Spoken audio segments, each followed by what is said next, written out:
First off, apologize for my voice, but so my name is Nicholas Rodriguez.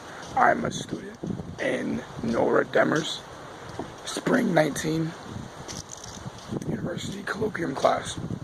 So here I am at the Matanza Beach Preserve, and it preserves natural wildlife and forest area along the Estero Bay. Now, one of the biggest things about it is that it houses the last maritime hammock community, which is a really big deal. So, a maritime hammock community is defined pretty much as hammock type of covering. So what it is exactly defined as is a hammock is an elevated area surrounded by wetlands or different vegetation, and this habitat provides a lot of diversity for birds, mammals, reptiles, and amphibians. So I am starting to walk along the trail. So right off the bat, I see a lot of mangroves, which is good. It's a good sign. And then again, there's water, of course. Not very clean, but it is water. There seems to be a lot of vegetation growing, and it's wow, it's beautiful.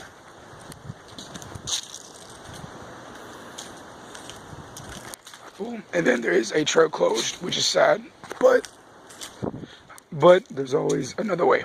So we're going, and I do want to take the time that, so the Matanza Beach Preserve preserves, again, natural land off the Estero Bay.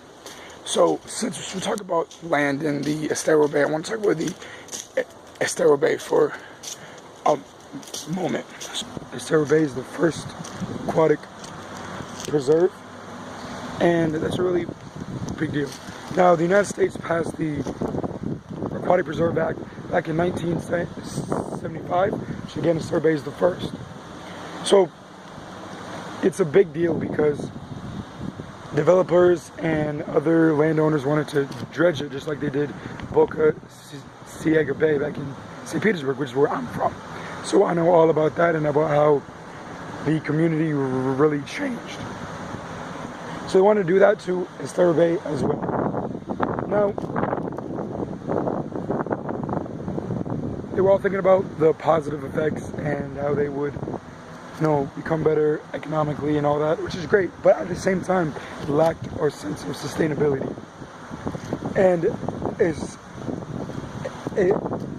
Estero Bay provides so many resources for us, and one of those, shrimp. And for those of you that have had shrimp, it's fantastic. So that's why it's such a big deal, because people not only achieved by creating it as the first aquatic preserve, which got the ball rolling to achieve more aquatic preserves and to gain more and more land that should not be touched, but it also saved an industry like the shrimping industry, which was defined as a pink gold rush. Now, it's a delicacy. Northerners, people from the Atlantic, from even Norway and other places such as that, came here to Estero Bay to become a part of the pink gold rush, which was when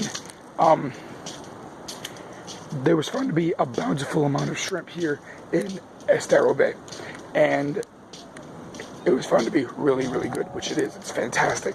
So people, really how it was explained in the video was some people didn't want to do a normal job.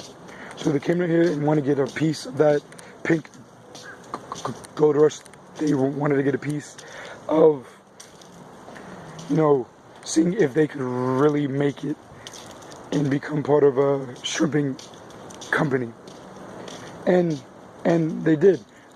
Families packed up all the things, moved down here, and they were about that shrimp life. That's what they did. And it created such a positive economic effect on the area, which was great. It finally put the area on the map.